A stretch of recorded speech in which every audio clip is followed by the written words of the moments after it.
de l'Apocalypse qui font mention du chant empruntent au texte d'Ésaïe 42:10, qui évoque lui aussi un chant nouveau. La description des êtres célestes qui entourent le trône est calquée sur Daniel 7:9-10. Donc ces textes apocalyptiques de la période vétéro-testamentaire décrivent le culte futur et idéal en se référant au culte qui se déroulait dans les temples. Jean voit les harpes qui correspondent aux instruments à cordes présents dans les rites sacrificiels. Jean voit les encensoirs d'or qui correspondent à l'encens répandu dans les temples par le prêtre de l'Ancien Testament. Jean voit la foule innombrable des anges, les 24 anciens et les 4 êtres vivants qui louent Dieu, ce qui correspond au cœur chargé du chant dans les temples. Ces descriptions glorieuses du culte dans le temple étaient courantes à l'époque d'Ésaïe, Ézéchiel et Daniel. Jean a emprunté ces descriptions glorieuses au texte apocalyptique de l'Ancien Testament. Les cultes décrits par Jean dans l'Apocalypse reflètent les cultes dans les temples de Jérusalem et non pas les cultes de l'Église que nous vivons actuellement. Apocalypse 5:9.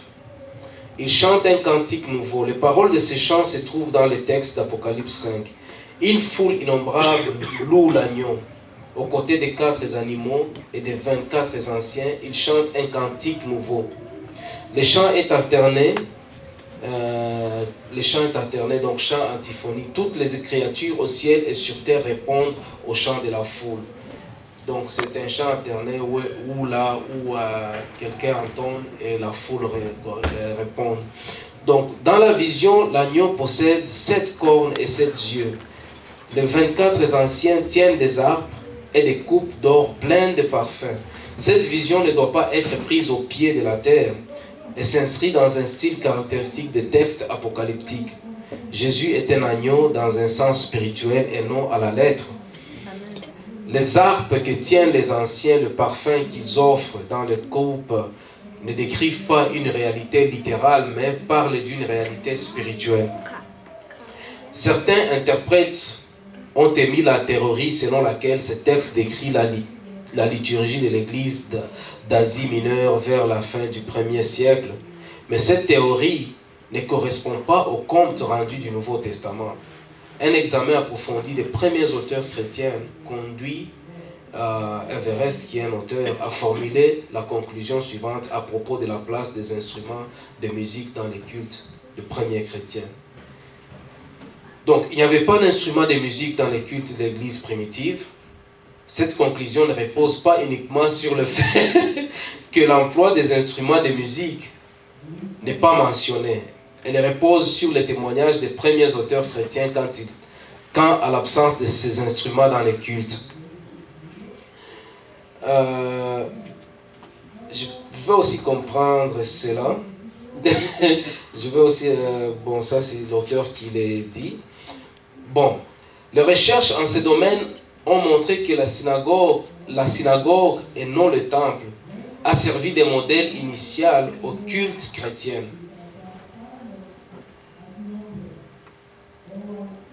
Selon Eric Werner, explique de la manière suivante l'absence d'instruments de musique dans les cultes chrétiens primitifs.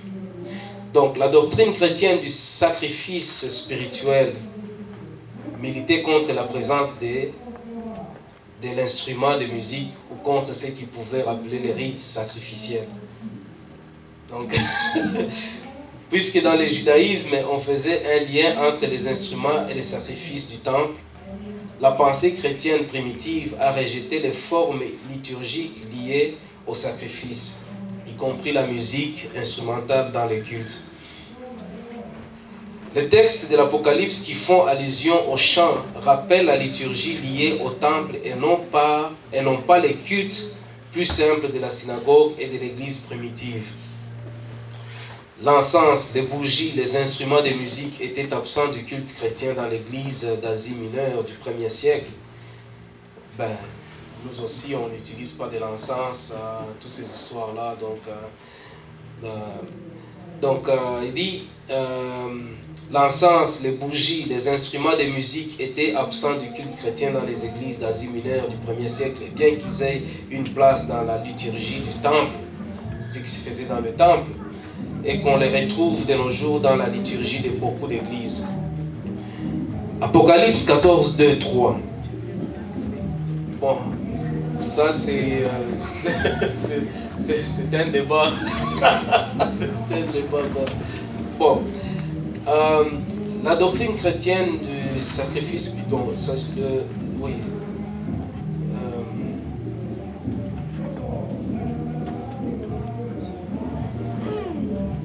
Donc, Apocalypse 14, 2, 3. Et la voix que j'entendis était comme le chant des joueurs des harpes et touchant de leurs instruments. Ils chantaient un cantique nouveau devant les trônes. Ce texte se situe aussi dans une vision du trône céleste. Donc, ça c'est la vision que j'ai envoyée. Les adorateurs sont les 144 000 qui portent le nom du Père écrit sur leur front. Leur voix qui vient du ciel est décrite par les images du bruit des océans, des coups de tonnerre et les chants des joueurs, des harpes touchant de leurs instruments. Le chiffre de ces 144 000 est un symbole et ne doit pas être pris au pied de la telle lettre. Il en est de même pour la description symbolique de leur voix. Bon, ça c'est assez questionné. Les paroles de leur chant ne pouvaient être connues que de ces 144 000 qui tous étaient vierges et portaient le nom du Père sur leur front. Cet aspect de la vision est tout aussi symbolique et ne correspond pas à une réalité matérielle. Nous sommes ici dans un écrit apocalyptique et les symboles ne sont qu'une aide pour entrevoir ce qui transcende l'expérience humaine. Ce texte n'est pas une description du culte chrétien. Bon, ça ne décrit pas normalement le culte chrétien que nous avons ici, quoi. Donc, ce texte n'est pas une description du culte chrétien qui, lui, se déroule sur terre. Nous, ça se déroule ici, dans l'espace et le temps. Jean ne parle pas ici d'une réalité matérielle objective. Les rédacteurs de l'Apocalypse s'expriment à la manière des auteurs des textes apocalyptiques tels qu'ils existent dans l'Ancien Testament. Les symboles employés dans ces textes ont leur source dans la liturgie du temple. Donc, quasiment, on fait référence au service, comment ça s'est passé dans les temples, et ce que voyait Jean dans sa vision, quoi. Maintenant, l'Apocalypse 15, 3. Apocalypse 15, 3. Il chantait les cantiques de Moïse, des serviteurs de Dieu, et les cantiques de l'agneau. Ce passage de l'Apocalypse est encore lié à une vision du trône céleste de Dieu. Dans ces derniers textes, ce ne sont pas les 24 anciens, les 4 animaux ou les 144 000 qui chantent un chant nouveau. Il s'agit à présent de ceux qui ont été victorieux dans leur combat contre la bête et son image. Il n'est plus ici question du chant qui exalte l'agneau ou du chant connu seulement par certains, mais il est question à présent du chant de Moïse et de l'agneau. Le texte mentionne aussi le symbole de la mer de cristal mêlée de feu et de harpe. Il s'agit sans doute d'une allusion à la sortie de l'Égypte sous la conduite de Moïse. La mer de cristal mêlée de feu rappelle la mer rouge et la colonne de feu. La victoire sur la bête et son image rappelle la victoire sur Pharaon et son armée. Ceux qui tiennent les harpes et qui sont debout sur la mer de cristal rappellent les chants de victoire de Myriam et du peuple après la traversée miraculeuse du fleuve rouge. Ils chantent les cantiques de Moïse et les cantiques de l'agneau. La vision des gens est une réminiscence du culte d'Israël dans le désert et non pas la description du culte de l'Église. On constate que dans ces 3 textes, il est fait mention des harpes. Ceux qui chantaient tenaient des harpes, qui est un instrument. Cependant, ce que Jean entend, un chant et non pas la musique des harpes. Ce que Jean entend, c'est un chant. Il n'a pas entendu. Oui. Mais moi, je pense que quand on chante, même dans les cultes, quand les instruments sont joués, et quand quelqu'un te demande est-ce que tu as entendu ces chants, tu ne vas pas dire non, j'ai entendu le piano ou j'ai entendu, tu vas dire que j'ai entendu le chant. Et c'est ce que Jean Et ils sont poussés un peu loin pour faire la différence entre le chant et l'instrument. Parce que quand on te demande qu'est-ce que tu as entendu, tu vas dire que j'ai entendu un chant, une chanson. Mais tu ne vas pas dire que j'ai entendu la batterie seulement. Non, non, non. Donc ce qui est plus important, c'est le chant. J'ai entendu un chant. Et quand tu vas entendre la musique, tu vas plus entendre, c'est le chant que tu entends plus, quoi. Et donc, il dit, on constate que dans ces trois textes, il est fait mention des harpes. Ceux qui chantaient tenaient les harpes. Cependant, ce que Jean entend est un chant et non pas la musique des harpes. Apocalypse 5, 9 et 15, 3 nous donne les paroles de ces chants. Apocalypse 14, 2 nous parle d'une voix. Ces textes de l'Apocalypse ne permettent pas d'affirmer qu'au ciel ou dans l'église, les croyants louent Dieu avec des instruments de musique. Conclusion. Ces textes évoquent des êtres placés dans une réalité spirituelle, ça c'est vrai, et qui louent Dieu. Nous ne pouvons pas honnêtement faire de ces textes un exemple pour les cultes chrétiens. Les textes apocalyptiques sont écrits dans un langage imagé.